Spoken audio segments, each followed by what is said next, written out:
everybody. How are we all doing? Sammy, United People's TV, here for another show. And here after, let's be honest, not the best game of football last night by any stretch of the imagination from United. It was just the tempo was, it was like United players were playing on like 20% battery. Apart from Ahmad, who came up with the difference makers, both of them, in that game. A 2-0 win, a much-needed win, our first win in European football for over a year, which is a disgusting stat. Ahmad spoke about it after the game. He wants to stay at United. Ruud wants to stay at United. It's 3 interim games in. It's 2 wins and a draw and 1 left on Sunday. We're going to speak about Leicester later in the show. We're going to speak about the game last night. We'll speak about Ahmad's performance, Ahmad's comments after the game, Ruud's comments on Ahmad. And yeah, you can let me know what you think in the comments below. Yesterday was a result more than a performance. I'll be totally honest, I don't think the performances have particularly changed. But there was a bounce in the Leicester game. Well, look, we'll run through all of it. We'll run through it all. And as always, please fire any comments, any questions. I will try and interact with as many of you as I possibly can. Let's have a look who's down here from the mod and the member gang. Good morning to you, Alex and Carl. And you're there too. And Klein, how you doing, buddy? Josh, you'll be there as well. JC, good morning to you, my man. Steve Brooks, we've got Liam Griffin. We've got Jonathan Rose. We've got Kevin. We've got James, Jasper, and Andrew. And on Facebook, we've got Matt Frost. How you doing, buddy? We've got Randolph. How you doing, mate? Stephen Lawrence. And one more. Let's get one more name. Cody Lee. Good morning to all of you. Whacked on the Ahmad shirt this morning. Why not? I don't even think I've shown you these before. Have you seen these? We made these, which are the posters, but made them in mugs. I think this is really cool. It's a nice little Christmas one. Because mugs aren't that expensive. Man, clothes are... I know that you might feel that the merch is really highly priced, but I'm telling you, like, the cost of things is just ridiculous now. It's mad. It really, really is. But the mugs are really reasonably priced. I think so anyway. Now, let's get into the show. Of course, it's map day, so we'll pull that out later. Now, can I just start by this? By saying this, sorry. This is how ridiculous this is. All right. Man United's home game with Bournemouth has been moved from Saturday at 3 p.m. on the 21st of December to Sunday at 2 p.m. And it's been moved, 5 weeks before the game happens? As a consequence of Manchester United getting the draw against Spurs that's now on Thursday. No, Wednesday? Thursday. I think it's the Thursday. Is it? Wednesday. Sod knows. No, it's Wednesday. I think it's Wednesday the 18th of December. And now anybody who had plans for that game been absolutely shafted. And it's just that continuous battle that the match-going fan has versus just TV doing what they want. It's just mad that you can change something that close, because so many people would have booked trains, which are now non-refundable. So lots of people probably would have booked planes to come over for that game before Christmas. Little Christmas present. It's just I don't know. I think it's unfair. Was it Thursday, Wednesday? I can't remember. Was it Wednesday or Thursday? Sod knows. But I'm going to try. I'm in the ballot for that game, and that might be the first game that I get to go to this year, because the leg, I think, should be all right by then. Fingers crossed. Kalenga saying, always wonder why you don't show actual video footage of the goals. I mean, that's copyright, dude. I don't own... I haven't paid millions for the rights to show you these goals. If I were to show you these goals, this channel would get banned. It wouldn't exist. As sad as it is. Where are we in the Europa League table? That is coming up right now. Okay? This is the table. Now, look, I know it's been an awful start in the Europa League. 3 draws. Now, drawing away at Porto and drawing away at Fenerbahce in isolation, if you were to say that result going into the season, you'd be like, well, it's not awful. As long as you win all your home games. But then we drew against Twente. Against Porto, we were 2-0 up, was it? I think it was. And away at Fenerbahce, we were 1-0 up. And we didn't get wins from any of them. Now, United right now are sitting, 15th in the table. We're currently in the knockout positions. And if you don't know how this stupidly large group works now, it's just one big league. The top 8 teams go straight to the round of 16. They don't have to do an extra knockout playoff game.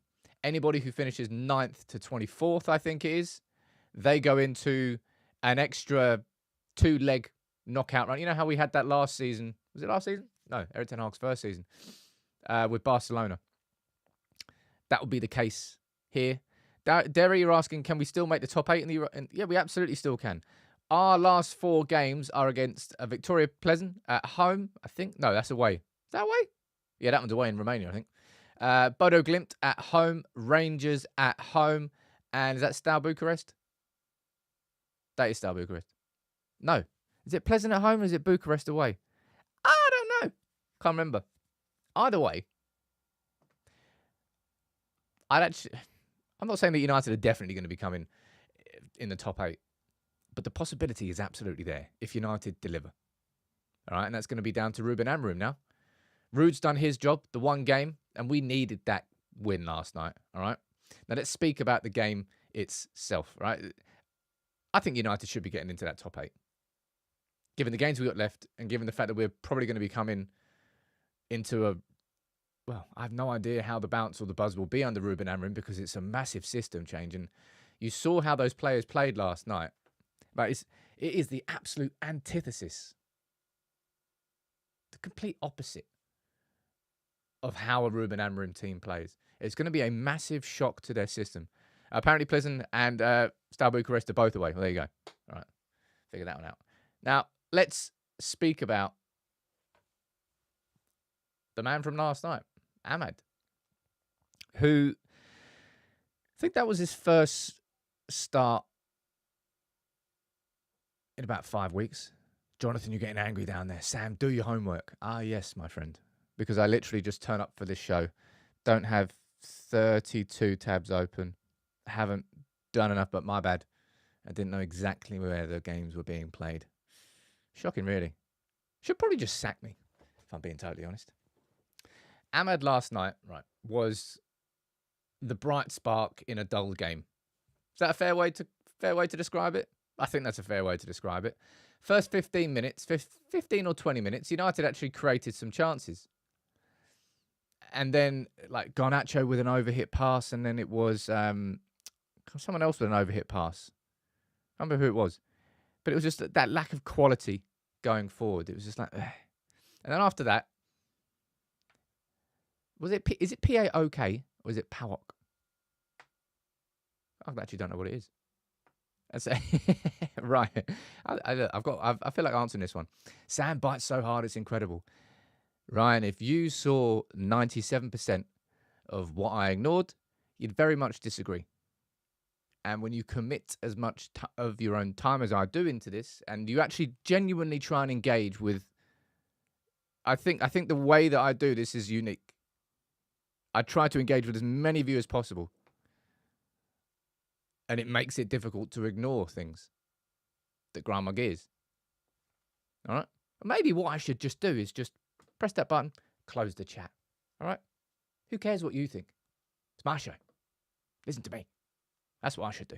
Yeah, I'm going to get sacked. Anyway, I've enjoyed it so far. So I'm going to leave after this one because I've been fired. But Ahmad yesterday was, I love this. I always love seeing photos. Do you remember that photo of Martial in the FA Cup semi at Wembley against, was it Everton? I think it was. And Martial in the crowd. And you just see the faces of everybody. I love those photos where players just sometimes they jump into the crowd, but they just celebrate with fans. And for Ahmad, it was, would you call it vindication? I don't know whether I would describe it exactly as vindication, but Ahmad has had to wait patiently over the last, he won Player of the Month in August, then hardly has been played. And at a time when our attack has been so lackluster, so poor. And something I said in my match reaction last night, right? A lot of the times when United are playing poor, all right, fans will there'll be a clamour for a player. Let's talk about Van der Beek, for example, right? When not everybody, but there was a lot of clamour to suggest that Van der Beek was the answer to our solutions. He was the problem fixer. How on earth is Donny Van der Beek not getting more minutes? I mean, he was never the answer, right? And unfortunately for Van der Beek, when he actually finally got a little bit of form, that's when he had that injury, when he sort of hyperextended his knee, and it was game over from that point. But the reason that people have been calling for Amad to come into the team is because he offers something very, very different to what United's other attackers do. Rashford and Garnacho, kind of similar in the way that they play. They like to be direct. They like to be heads down. They like to be running at a defender. And a lot of it is based around individualism, which I think is a great element of any top-level winger. But it has to be an element. Amad is somebody who is a lot more technical. Rashford and Garnacho thrive when the game is fast. That's when they're at their peak. Amad is somebody who has more of a capability of picking a lock. He's technically a lot more sound. Can find those smaller spaces. Can slow and speed a game up in the way that he did it yesterday. And that's why United fans largely have been asking for him to go into the team. And then those 2 goals he scored yesterday were absolute top level. I've seen people saying, oh, Amad didn't make blah, blah, blah, blah, blah. It was a great header. Really cushioned. He was moving backwards. He was jumping backwards and still guided it into that corner. It's a great header. And then the second goal was kind of everything that we didn't see in that first half, everything that we hadn't seen in that game up until that point. And I'll be honest, everything that we haven't really seen from our attackers this season was on display in that second goal. Him driving down onto the player, him putting his body against him, last, was it 2 seasons ago? Amad had this really diminutive frame. And it kind of looked like he would just get pushed over and it's kind of easy to get him off the ball. Certainly looks a lot stronger now. And he used that strength and just, I suppose, it might sound cliche, but it's true. He just wanted it more. He wanted it more than the defender, went in, stuck his foot in, drove forward. Did he get a little bit of a lucky deflection? Yeah. Did he make his own luck by creating that opportunity? Yeah. And it was a great goal from him, all right? Now, what do you think about Amad overall? I might do a lunchtime video today on Amad and Ruben Amorim. There's a sort of an avenue I want to explore, right? Let me see what you're saying down here. Darren saying Amad struggles with the pace and the power of the Premier League. I mean, he was named Manchester United Player of the Month at the start of the season. So don't particularly think he was struggling with it then. Yeah, and that's how I would describe that second goal. He just bullied him. He wanted that ball more than the defender, and he just couldn't deal with it. AJ thinks that Rashford and Garnacho could be in trouble under Amorim in the new system. Hey, dude, there's very few players that I would say, not that they're in trouble, but their place is far from guaranteed. They need to prove it. Rashford, I think, and Garnacho both could suit that inside forward role, but there won't be enough space for all of them. We're going to have to find out. Yeah, Ricky, that was ridiculous in that first half. How was that not a penalty on Amad? The defender went to win the ball, completely missed the ball, completely caught Amad, who was moving at pace, and he went down. I mean, how is that not a penalty? You don't even have to really argue about it. The second one was, the one that was on Casemiro. That was just a good bit of defending. That was like shoulder to shoulder. There's no question about that one at all. But the first one, you look at it, you go, all right, yeah, easy penalty. And they just, there. I wish I was done about complaining about VAR, but it's just going to every single week. What else are you saying down here? Lawrence, that's a bit strong. Ahmad could be our own Mo Salah. Hold on here. No, I don't think that he'll be going anywhere near the levels of Mo Salah. But Ahmad has proven himself, I think, with that performance yesterday. He'll be in the starting 11 against Leicester and puts himself in really good stead for when Ruben Amorim comes in. Now, this is what Ruud said about that goal. He said that the second goal had everything in it that is Ahmad. He fought to win the ball. He pushed through to get the shot, had the quality to bend it round the goalkeeper, and that sums him up.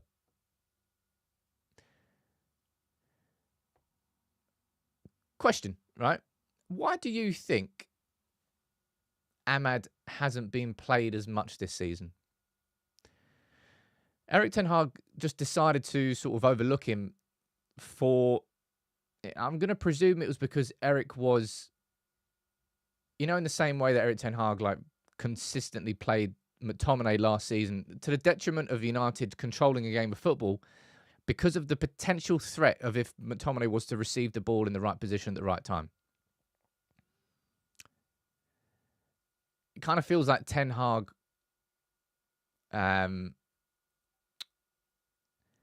did the same sort of thing with Garnacho and Rashford, in the idea that he wanted United to be as dangerous as possible on that transition, even if it was to the detriment of United potentially having alternatives and a variety of ways to attack.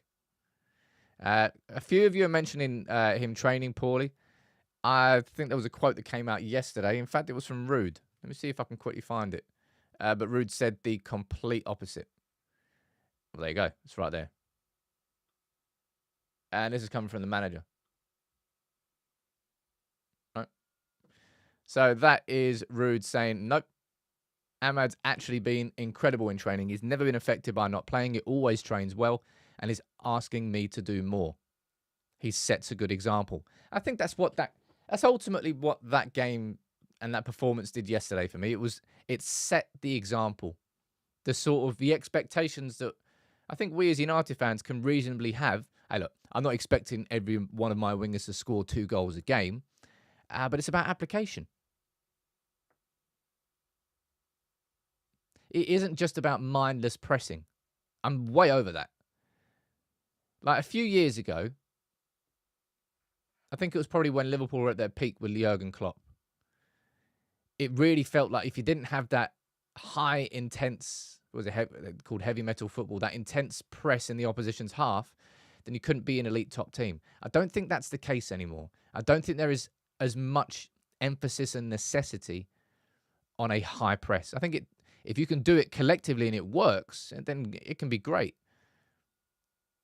But it doesn't at United. It really, really doesn't. Let me see what you're saying down here in the comments. Kind of target fixation on Erik ten Hag's part? I don't know. It just seems a bit strange. Like, Ahmad should have been played more, no? Well, I think so anyway. Was Ahmad at Sunderland before on loan? He was. He played on the right-hand side. He was down as a right winger, I think, on paper, but ended up playing very centrally a lot, drifting inside. Scored a lot of goals from that particular position. I don't think he's there yet myself. I think he's great, but would he be starting if we have more options on the right, says Ryan? Well, I think we do have more options on the right. We literally have Garnacho, we have Rashford, we have Anthony, we have Ahmad. I think Ahmad's the first choice in that sense. It's Garnacho and Rashford vying for that position on the left, in my opinion. Remember last season when Garnacho had that run where it looked like he offered so much threat on the right-hand side because he was crossing in with his right foot. He was taking shots with his left foot. Anyway, now, Ahmad wants to stay. As far as I know, Ahmad has been in conversations over a new contract for kind of feels like a while now. I think, let's actually quickly check this. Does his contract run out next season, but United have 1 year to extend? I can't remember. You know how they can always have that extension for a year. Well, actually, no, it expires this summer. So Ahmad's contract, you see over there. Let's zoom in on that. I can't actually. Over there. Contract expires June the 30th, 2025. So I'm going to presume that Manchester United have got that 1 year automatic extension that they can do, and they'll be negotiating. So he's not actually going to be a free agent this summer. It'll be next summer if he wasn't to sign a new contract. But Ahmad has made it clear, right, that he wants to stay. Right. So at some point this season, we'll either find out that Ahmad signed a new contract or that Ahmad isn't going to sign a new contract, and you'll probably be leaving Manchester United on a free transfer next summer or leaving Man United this summer. But Ahmad offers something different compared to what our other attackers do. That's what... that's just the truth.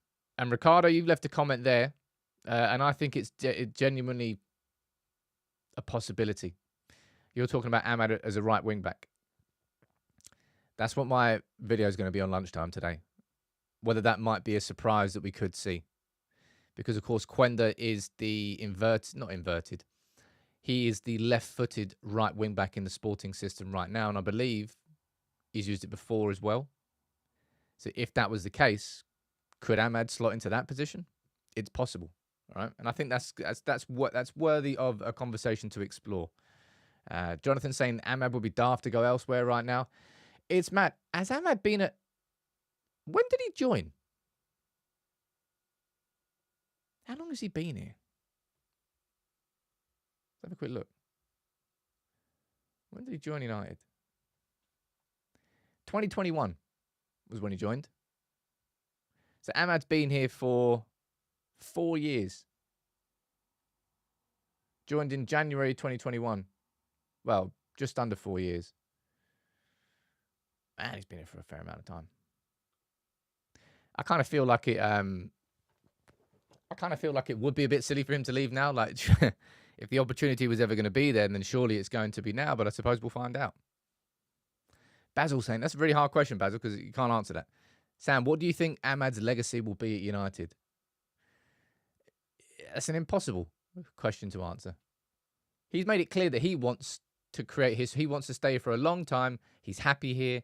He wants to be one of those players responsible for winning Manchester United the first Premier League again, post-Fergie. He wants to stay. And if he gets the opportunity to, we'll find out. We'll find out. This is Ahmad's spot. This is Rashford's spot. I hate it. Nobody should have a spot. No one does have a spot.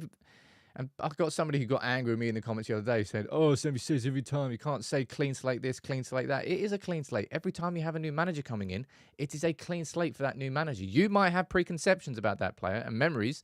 The new manager doesn't. It's going to be the first time that he may have done his research. He may have seen who is better and who he may have his own sort of preconceptions. But he won't judge those players until he comes in and sees them, meets them, works with them. And I will stand by what I've said multiple times on here. This squad is so much better than we are seeing. So much better. And that's going to be down to Ruben Amorim to get the most out of it. And let's move on to speak about Ruud now, because Ruud's done a really good job as interim manager. Has the football been significantly different to what we saw under Erik ten Hag? I don't particularly think so. The first game against Leicester was a great bump. It was a massive bounce. The goals just went in. The shots just went in. And we scored 5 and it was great. But that game yesterday, was very Ten Hag in the way that we set up, in the way that we approached it. As I said, in the intensity of it. It was like the players were playing... It looked like those United players were playing their like 50th, 60th game of the season. And it's been exhausting. And they're just trying to see the season out. That's the way that we played yesterday. But Ruud wants to stay at United. All right? And the one thing that he has definitely got is results. All right? 3 games, beat Leicester, drew against Chelsea. And I'll be honest, the draw was a fair result. I don't. United could have and should have scored more in the first half, but a draw was a fair overall result in that game. And then last night we got our first win in the Europa League, and we needed that. So that's 2 wins and a draw from 3 games, and we've got 1 more game left. And that's Leicester at home. And of course, well, they should be. The United players should be confident. It's going to be a massively changed Leicester team. I think they made 9 changes for that League Cup game. But it's at home again. And if Ruud can see this game through for Ruben Amorim, and in the 4 games after Erik ten Hag, he's delivered 3 wins and a draw, it's nearly as perfect as it could have been. Of course, the perfect would have been beating Chelsea as well. But that would be a fantastic handover to Ruben. And I hope that Ruud can do it, right? Stephen is saying, I love that interview with Ruud, where Ruud advised Ahmad asks for extra training every day. I'm sorry, I can't read that comment properly, my bad. The game was horrible to watch. Hey, look, as I said, that game is not a game you're going to go back and watch the extended highlights of. It was a game that had the individual moments of brilliance from Ahmad. It wasn't a collective team performance. Saw quite a few of you mentioning in the comments that Lindelof played well. Yeah, Lindelof actually played better than I thought, but it's not going to change my opinion on Lindelof. Lindelof should be leaving in the summer. Now, whether... I'm actually going to put this down here now. I'm going to ask this question again. Do you think Ruud will stay? Yes or no? Right? I'm not asking him what position, in what power, in what structure. I don't care about any of that yet. I'm just asking you the simple question. Do you think Ruud will stay? Because it's not a case of whether Ruud wants to stay. Ahmad, he's looking forward to having Ruben Amorim in. Onana said it here yesterday. I'd love Ruud van Nistelrooy to stay. Clearly, the players have got an affinity with Ruud right now, and whether that's just... We kind of heard that all season long, really, that Van Nistelrooy's got a good relationship with the players. And the results that we've got in these 3 games, well, that kind of falls in line with that. Robert, I don't think this is a head over heart thing, right? If it was just heart, then of course Ruud van Nistelrooy is staying with Ruben Amorim. It's still that one thing that we just can't answer. Does Ruben see a need for Ruud to stay? And it's kind of a fair one down there. You're saying you think Ruud stays, but only until the end of the season. Could well, is that even harsher on Ruud? I suppose it's not particularly, because it will be impossible for, well, not impossible, because Coventry have just sacked their manager, Mark Robins. I don't know why in the world they've done that. And I think Burnley are getting linked with that role now, and maybe bringing Mark Robins in. Is it Scott Parker they've got as manager? So maybe that Burnley job will be available again. Let me see what the poll is saying. It really is close. I'm not surprised it is, man. It's like just under 400 votes in.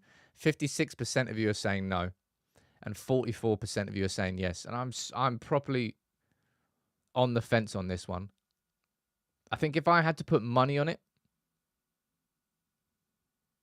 I think I would go no. But I also don't know how much value Ruben puts on the idea that Ruud could be that connector between Manchester United that could just help him. And as Ant says there, maybe until the end of the season. Maybe that's how Ruud can help Amorim in the transition into life in Manchester for this season. I don't know. I really don't know. But he's certainly delivering the results. I don't think we've seen anything from a tactical perspective. I don't think that we'd be looking to keep Ruud van Nistelrooy on as a coach because he would improve everything that Ruben Amorim is doing. I mean, Ruben's got his system and Ruben will bring his coaches in. It's whether he can help him connect and make that transition easier into Manchester United. And Pete, that's a good question down there, saying, what about Darren Fletcher? I think Darren Fletcher's a little bit easier because Darren's got connections to the academy as well as the first team. So, look, Darren Fletcher's not interim manager. Darren Fletcher's not even assistant manager. I think Darren Fletcher's just down as a first team coach. And I'd kind of be semi-surprised if Ruben was to get rid of Darren Fletcher, because he will need to, in the same way that Erik ten Hag leaned on Darren Fletcher when he first came in as manager to understand the academy, because he won't be able to do it. There's just simply too much to understand straight away. You'll need people who with knowledge. And I think Darren Fletcher will fit that role. And of course, Darren Fletcher's got his twin boys in the academy as well. So I don't think he wants to leave. I can see Darren Fletcher staying, and I don't think that would be a bad thing at all. But Ruud, I think I'm still edging towards the fact that I think Ruud will leave. But I don't know. Next week we'll find out all of this stuff, right? Chris, you're saying Ruud is humble. He'll be humble to stay with Amorim. It's not about what Ruud wants to do. It's all about what Ruben Amorim needs. That's what I think. How about a rebuild and we let go of the past, says Coach. Thank you very much for that insightful bit of commentary there. Sam saying, how about an academy role? What for Ruud? Ruud's not going to step down into an academy role. I don't think so anyway. I really, really don't. Stephen saying, if Amorim goes with a 3-4-2-1 system, can Ruud bring anything to it? Can he add to it? Well, Ruud's not really played a back three system, has he? So in that sense, no. But it's about being the attacking coach. It's about not necessarily teaching the tactics, but you can, I don't know. More of me thinks that Ruud will leave than stay. But it is quite close. Right? Someone saying Ruud to West Ham. I don't know what Ruud would do after. But look, the players wanted to stay. And I said this during the week as well. I said, I don't mean this disrespectfully, but I don't care what the players want in this scenario. It's not about what is best for them. It's about what is best for the club, and it is about what is best for Ruben Amorim. What is the perfect coaching setup for him? Whatever that is, that's what it needs to be. Right? Sam, you're saying I'd be sad to see Ruud go. I would be sad to see Ruud go, man. I think Ruud will get an offer from another club and move on, says the Observer. Could happen mid-season, probably more likely to happen at the end of the season. Hey, look, we'll find out soon. We can move on to the next talking point, because last night, as I said, it was just another. How would you describe United in attack? I seriously, I don't know. I don't really know what to say anymore, because the Leicester game in the League Cup, where it all clicked. Like, the finishes were going in, the chances were being created, and United were clinical. And then last night against PAOK, first 15 minutes, we had the opportunity to create chances, right? But it was the final balls that were lacking. Rather than us having loads of shots that we were missing, which is what happened against West Ham or what happened against Crystal Palace, it was actually that the final ball, before the shot was created, that was where the mistakes were being made yesterday. And that was why it was frustrating. I'm going to see what you're saying down here in the comments. Derry saying it was lame and flat. Ant, you're saying predictable. Rob, you're saying toothless. Nick, you're saying painful. Lone, you're saying sloth. Big up sloths. They've got a great life. Daniel Stone saying useless. And Mr. Fan saying ineffective. A struggle. A struggle is a good way to describe it. And it was a massive struggle for Rasmus Hojlund. And I said this in my match reaction. What's your sort of opinions on Rasmus Hojlund's season so far? On his performance yesterday? He took to Instagram straight after and he was like, there's no witty caption from me here. You could see how visibly frustrated he was when he went off the pitch. Now, with Hojlund, I said this yesterday on my match reaction. There's two things I'm looking at from that game yesterday. Number one, we still don't, and we haven't all season, we don't play through Rasmus enough. We don't play through our centre forward enough. There's a massive reliance on getting the ball to the wingers and seeing if they can do something and waiting for an overlap, and then it might come into Hojlund or might come into somebody centrally. We hardly really attacked centrally. So that's a problem. And I think that will be correct. I know that will be corrected under Ruben Amorim. We will have a focal point in attack, and so much more will come through in terms of creating centrally. However, Hojlund himself, you can tell the confidence isn't there. You know, the first touch off, losing in the duels, the ball wasn't sticking to him, it wasn't winning his battles. And it's kind of when everything looked poor. And that's probably how I would describe it. And that's why Hojlund he was only taken off with 5 minutes to spare. You know how Xerxes was poor against, who was it? Was it Leicester? I think it was Leicester where he got 85 minutes and then he came off looking frustrated. Just anybody who plays in that position right now just can't seem to really find the back of the net. Carl, you're saying needs service until we can judge. It's a cop-out to keep saying he's not getting service. And that's I'm not saying it's a cop-out, but that's what I just said there. It's two-pronged. Number one, he isn't getting enough service. You cannot deny that is the truth. United do not play through our centre-forward enough. However, when the ball is coming to him, he's not able to do enough with it himself. He's not able to hold up the play enough. And then you look at that performance. Who was it against? Can't remember. In the league. Was it in the league? Second half. When Hojlund played really, really well. Balls. Can't remember who it was. Mikey's saying his first touch was heavy last night. Teklam saying he's not getting the balls. Our wingers don't look up. Gray saying commentary was right last night. He's not getting the ball enough. Hey, look. I'm very much looking forward to seeing how Hojlund plays under Ruben Amorim. And Darkrow, you're saying, look, Sam, what would you advise him? Was it a Brentford game? Yeah, Brentford in the second half. Thank you very much. That's what it was. Where the ball was sticking to him. He was able to turn his defender.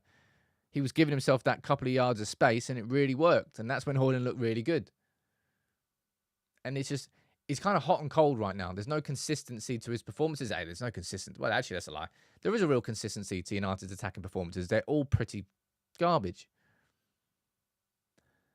But in an Amorim system, the number 9 is the focal point. We're going to have our width through the wing backs. The two central attacking midfielders will be cutting inside. There'll be overloads and there'll be some central progression. I'm looking forward to seeing Hojlund thrive in that system, but I think individually needs to find himself, needs to find that confidence. It is weird. It is strange. I think I've asked this question before, and I know it's an impossible thing to actually quantify. But as a percentage, say like a player is playing at 100% of themselves, right? What percent of that do you think is confidence, and what percent do you think is talent? Because confidence is that thing that you can't measure, but when a player has it, you just know they have it. Like the things that were difficult just become easy. The things that were easy just become difficult, and the short passes now don't work. Confidence is like almost, it was not everything as a footballer, but it's such a big makeup of whether a player's playing well or not. And Hojlund right now, it's just like confidence is at a minimum. Whether it's he doesn't believe in himself, whether he doesn't believe in the system that is being played, he hasn't got it. Someone's saying, Sam, don't forget luck. Luck comes through confidence. That's what I said about the Ahmad second goal last night. Was he lucky he got a little bit of deflection? Yeah, he was a little bit lucky, but he created that through his own graft and his own confidence to win the ball back. Let me see what you're saying down here. Derry, you're saying, and Ian, this is why opinions are great. You're saying 75% talent, 25% confidence. And you're saying 90% confidence, 10% talent. 60-40. 90% says Steve, 50-50. 20% confidence, says Jonathan. Very different interpretations of the same question. I think confidence is equally as important a factor as talent. So I'll just go 50-50. But Hojlund's going to have to find himself. Just like so many of these players under Amorim. And Ahmad wasn't really would you call it an audition? I don't think it was an audition. I suppose these few games were an audition for Ruud to show what he could do as a manager, and he's got the results. And I suppose all these players are playing for, not a contract, but they're playing for a position in this new team. Kagotso saying it's a sad indictment against Hojlund that many United fans want the club to sign a striker. Like, dude, we've scored like 8 goals in the league. Like, we've scored as many as like Southampton. We are like 19th in the league. We are bottom of the league in terms of shot conversion. We are like just straight up relegation level goal scoring right now in this club this season. Relegation level goal scoring. So I don't think it's outside of the realms of reasonable to be speaking about the need for new players at all. But yeah, I think it's not just Hojlund who's suffering from confidence. I think it's this Manchester United team overall, really. But it was Ahmad who pulled them out from it. What else is he saying down here? A striker without confidence is like a keeper without gloves. Nicely put. Right. Anuj, thank you very much, dude, for gifting 5 memberships down. That's a nice little thing. Nice little Friday vibe. Look, yesterday, in conclusion, yesterday was a largely poor game of football that was decided by 2 moments that Ahmad made himself. Lovely ball from Bruno to Ahmad, absolutely. But to score from that position was all about the technique of the finish. It was very, very good. And the second goal was simply a chance created through wanting it more. Driving down on the defender, winning the ball back, and burying it. Did you get a little bit of luck with the deflection? Yep. But you make your own luck. It always annoys me that, always has, like, people misuse the concept of luck. Like, oh, Sam, you're so lucky you do this as your job, man. United People's TV, man. I'm fortunate. Sure. I'm not lucky. Lucky is choosing 6 numbers on the lottery and they all come in. That's luck. In life, you make your own luck by the graft that you put in. And I've put so much work into United People's TV. So United People's TV isn't here through luck. It's through the graft that came before it. You might just see it on the surface and then say it's luck. Ahmad, with those 2 goals yesterday, he's lucky he got a deflection. The only reason that deflection existed is because he grafted to win the ball back there. He's worked for his opportunities. And that's when you deserve a little bit of luck. Anthony, exactly that down there. The harder you work, the luckier you get. Exactly that. And that's always annoyed me. That people misuse the concept of luck. And they look at someone and say, oh, it's nice when you're lucky like that. Whereas largely, people have put themselves in that position. And Jonathan, you're saying how much is confidence? I'd probably just go straight down the back. I'd probably go straight 50-50. You know, in the same way that a talented player without hard work is, well, you know, you could still be a talented player, but your consistency might not be there. I think talent and hard work are kind of 50-50, maybe not 50-50, but confidence is such an intangible. You can't put a finger on it. When you look at a player, you just know if a player's confident or not. The simple things are simple. The hard things get made to look easy. And that's what top players do. So Ahmad, well done for yesterday because we needed that. And we needed that win. Absolutely needed that win. Right. It's Friday, so let's have a quick drink. What we got next? Daniel Stone. Perspiration over inspiration. That's nearly as bad as having live, laugh, love on like the back of your kitchen door. Take it down. If you've got it, just take it down. Nobody will miss it. Live, laugh, love. Perspiration over inspiration. I'll be well annoyed if I saw that. You know, you walk into like your training room, you try and see like inspirational messages on the wall. Nah. Right. Right. It's Friday, of course, which means only one thing. Adibite, you got it down there. Indeed. It's map day, man. Anybody who's new to United People's TV, welcome aboard. Anybody who isn't, well, actually, no, anybody who is new, this is the map. So we've got 698 points on this map now that I've been adding onto this every Friday for a long-ass time. And if you let me know what country you're watching from, what city, I'll get a few of you added onto the map. You can see some ones. We've got Bradford over here. We've got South Africa, Australia, Botswana, Denmark, Liberia, Nepal, Russia, Denmark, Philippines, all around the world, right? So let me know what city and what country, and I'll add a few of you onto the map. Let's go to Facebook first, see who's over here. We've got Basil watching from... I'm going to get that one on the map. Why not? You're watching from Ramsgate. I remember when I went to Margate for a rave when I was younger, and it genuinely stank. Like, I don't know whether there was like a sewer leak or something. It hummed so bad. Anyway, we got Bakis watching from Sundsvall in Sweden. Sorry for anybody who lives in Margate. It's quite a filthy rave as well, to be fair. Right, we've got Ivalo watching from Varna in Bulgaria. And let's get one more on here. Varna in Bulgaria, welcome aboard to the Map of Dreams. Map of Dreams? It's probably just a map, mate. And one more. See a few of you agreeing with me in Margate in the comments. So anybody who lives in Margate. We've got John watching from Manipur in India.